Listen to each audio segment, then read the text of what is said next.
आज हम वर्कशीट 32 में पाठ धातु और अधातु के विषय में पढ़ेंगे। जैसा कि हम जानते हैं कि हमारे पृथ्वी पर चारों ओर बहुत सारे तत्व पाए जाते हैं। ये तत्व या तो धातु होते हैं या अधातु होते हैं। इसके अतिरिक्त कुछ तत्वों में दोनों प्रकार के गुण पाए जाते हैं। उन तत्वों को उपधातु भी कहा जाता है। मुख्य रूप से तत्वों को दो भागों में धातु और अधातु में बांटा गया है। धातुओं के यहाँ कुछ उदाहरण दे रखे हैं, जैसे आयरन Fe, एल्यूमिनियम Al, चांदी का सूत्र जो है यहाँ पर ये प्रतीक Au दे रखा है, जबकि इसका प्रतीक Au ना होकर Ag होता है। Copper Cu।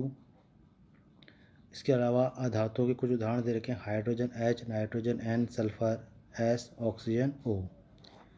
यहाँ धातुओं के भौतिक गुणधर्म दे रखे हैं। पहले गुणधर्म की हम बात करें तो धात्विक चमक। सभी धातुओं में चमक होती है, अर्थात उनकी नई सतह चमकीली होती है, जबकि अधातुओं में चमक नहीं होती है। आयोडीन इसका अपवाद, इसमें एक चमक पाई जाती है। दूसरा है कठोरता। सामान्यतः सभी धातुएं कठोर होती हैं, लेकिन लिथियम, सोडियम, पोटेशियम ऐसी धातु हैं जो मुलायम होती है और इनको चाकू से आसानी से काट। अधातु की अगर हम बात करें तो अधिकतर अधातुएं जो होती हैं कठोर नहीं होती हैं, केवल कार्बन अपवाद स्वरूप कठोर पाया जाता है। तीसरा रूप यानी उसकी अवस्था। सामान्यतः जो धातुएं होती हैं वो ठोस अवस्था में पाई जाती हैं, परंतु मरकरी अर्थात पारा एक ऐसी धातु है जो कमरे या सामान्य ताप पर द्रव अवस्था में पाया जाता है। जबकि अधातुएं मुख्य रूप से ठोस या गैसीय अवस्था में पाई जाती हैं। केवल ब्रोमीन ऐसी एक अधातु है जो तरल रूप में पाई जाती है। अगला पॉइंट है आघात वर्धता। आघात वर्धता का तात्पर्य है धातुओं को जब पीटा जाता है तो वो पिट कर पतली चद्दरों के रूप धारण कर लेते हैं। इस चीज़ को या इस गुण को आघात वर्धता कहते हैं। अधातुओं में ये गुण नहीं पाया जाता। तन्यता। धातुएं मुलायम होती हैं, पतली चद्दर बनने के कारण इनके पतले तार भी बनाए जा सकते हैं, अतः धातुओं के द्वारा पतले तार बनाने के गुण को तन्यता कहते हैं। अधातुओं में तन्यता नहीं होती। नेक्स्ट, विद्युत और ऊष्मा के चालक। सामान्यतः जो धातुएं होती हैं वो विद्युत और ऊष्मा की चालक होती हैं। अपवाद स्वरूप शीशा और मरकरी ऐसी धातुएं जो विद्युत और ऊष्मा के सुचालक नहीं होती हैं। जबकि अधातुओं की बात करें, सामान्यतः अधातुएं विद्युत और ऊष्मा की कुचालक होती है, परंतु ग्रेफाइट जो कार्बन का अपर रूप होता है वो विद्युत का सुचालक होता है। घनत्व। सामान्यतः धातुओं का घनत्व अधिक और उच्च गलनांक होता है। अपवाद स्वरूप सोडियम और पोटेशियम जिनके गलनांक कम होते हैं। अधातुएं। सामान्यतः धातुओं का घनत्व और गलनांक कम होता है। ध्वनिक का तात्पर्य ध्वनि उत्पन्न करना। धातुएं जब भी किसी सतह से टकराती हैं तो आवाज़ उत्पन्न करती हैं, जबकि धातुओं में ऐसा नहीं होता। ये हमने धातुओं और अधातुओं के भौतिक गुणधर्म पढ़े। अब पढ़ेंगे हम धातुओं के रासायनिक गुण। पहला आपको दे रखा है वायु के साथ अभिक्रिया। वायु के साथ अभिक्रिया का तात्पर्य है कि वायु में उपस्थित ऑक्सीजन के साथ अभिक्रिया। धातु ऑक्सीजन के साथ अभिक्रिया करके धातु ऑक्साइड बनाती हैं। यहाँ पे शुरू में धातुएं ऑक्साइड लिखा हुआ है, यहाँ पे धातु ऑक्साइड की जगह धातुएं ऑक्सीजन के साथ क्रिया करके धातु ऑक्साइड बनाती हैं। यहाँ आपको प्रतीकात्मक समीकरण दे रखी है, धातु plus oxygen is equal to धातु ऑक्साइड। उदाहरण के रूप में यहाँ पे कॉपर ऑक्सीजन से क्रिया करके CuO कॉपर ऑक्साइड बना रही है, जबकि एल्यूमिनियम से क्रिया करके Al2O3 एल्यूमिनियम ऑक्साइड बना रही है। इस प्रकार हम ये कह सकते हैं कि अधिकांश जो धातुएं होती हैं वो ऑक्सीजन से क्रिया करके ऑक्साइड बना देती हैं। अब इन धातुओं की ऑक्सीजन से क्रिया करने की गति या हम ये कह सकते हैं कि इनकी प्रकृति अलग अलग होती है। कुछ धातुएं ऐसी होती हैं जो ऑक्सीजन के साथ इतनी तीव्रता से अभिक्रिया करती हैं कि अभिक्रिया इतनी ऊष्माशेषी होती है कि आग पकड़ लेती है, जैसे पोटेशियम और सोडियम के साथ अभिक्रिया।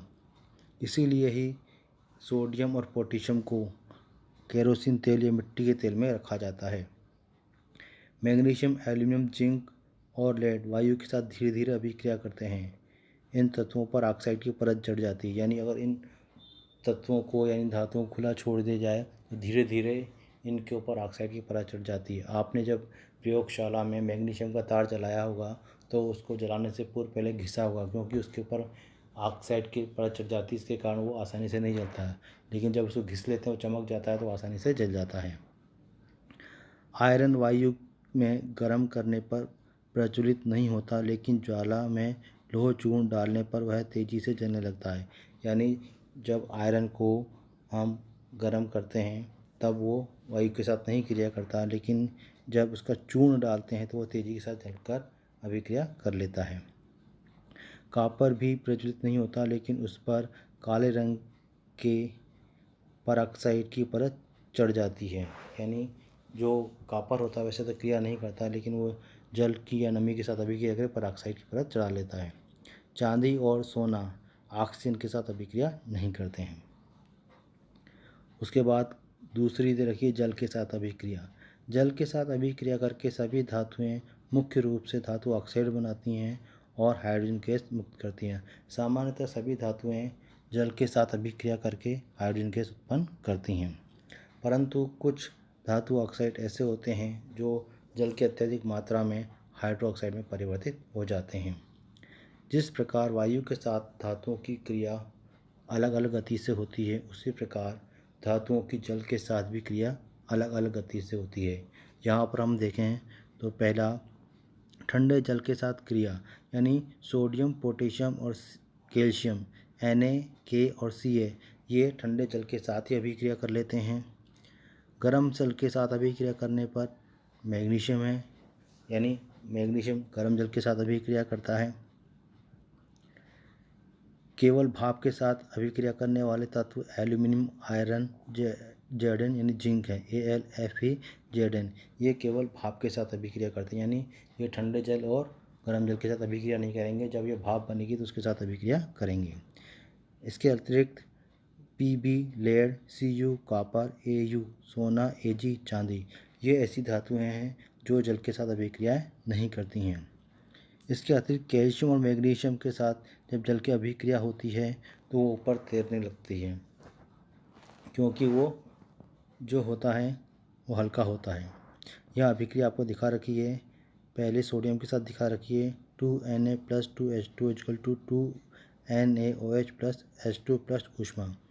दूसरी Mg + 2H2O = MgOH का whole two H, magnesium hydroxide, जिसे मिल्क ऑफ मैग्नीशिया भी कहते हैं, और इसका उपयोग अम्लता को दूर करने में किया जाता है। तीसरा Al के साथ एल्यूमिनियम के साथ अभिक्रिया है, जिसमें 2Al + 3H2O = Al2O3 + 3H2। यानी हम देखें तो सामान्यतः धातुएं जल के साथ अभिक्रिया करके हाइड्रोजन गैस मुक्त करती हैं। अब बात करते हैं उभयधर्मी ऑक्साइड की। हमने आपको बताया था कि धातुएं और धातुएं के अलावा कुछ तत्व ऐसे होते हैं जो उनके मध्य को गुणों को दर्शाते हैं। उन्हीं में से कुछ तत्व ऐसे हैं जो ऑक्सीजन से क्रिया करके जब ऑक्साइड बनाते हैं तो वो ऑक्साइड दोनों प्रकृतियों को दर्शाते हैं, अर्थात अम्लीय भी दर्शा सकते हैं और क्षारीय भी दर्शा सकते हैं। वे धातु ऑक्साइड जो अम्ल तथा क्षार दोनों से अभिक्रिया करते हैं उभयधर्मी ऑक्साइड कहलाते हैं, तथा यह जल एवं लवण को उत्पन्न करते हैं। यहाँ उदाहरण की अगर हम यहाँ बात करें तो Al2O3 + 6HCl, AlCl3 + H2O, यहाँ एल्यूमिनियम क्लोराइड बन गया है, यानी अम्ल के साथ HCl जो अम्ल है उसके साथ अभिक्रिया हो रही है, जबकि यही Al2O3 + 2NaOH क्षार के साथ अभिक्रिया करके NaAlO2 सोडियम एल्यूमिनेट बनाता है। इस प्रकार यहाँ पर एल्यूमिनियम ऑक्साइड एक ऐसा ऑक्साइड है जो अम्ल और क्षार दोनों के साथ अभिक्रिया करता है, इसलिए इसे उभयधर्मी ऑक्साइड कहते हैं। आओ अभ्यास करें। पहला प्रश्न रखा, ऐसी धातु का नाम बताइए जो कमरे के ताप पर द्रव होती है।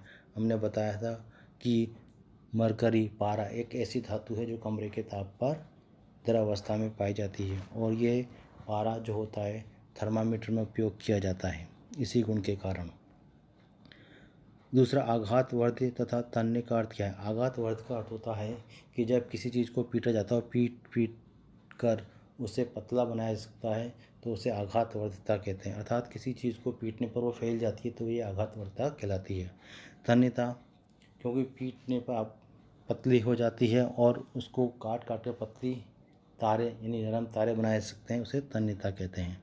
यानी हम ये कह सकते हैं कि जब धातुओं को पीटा जाता है तो वह धीरे धीरे फैल जाते हैं, इसके कारण आघातवर्धकता हो जाती है, अर्थात आघात लगने से वो फैल जाते हैं।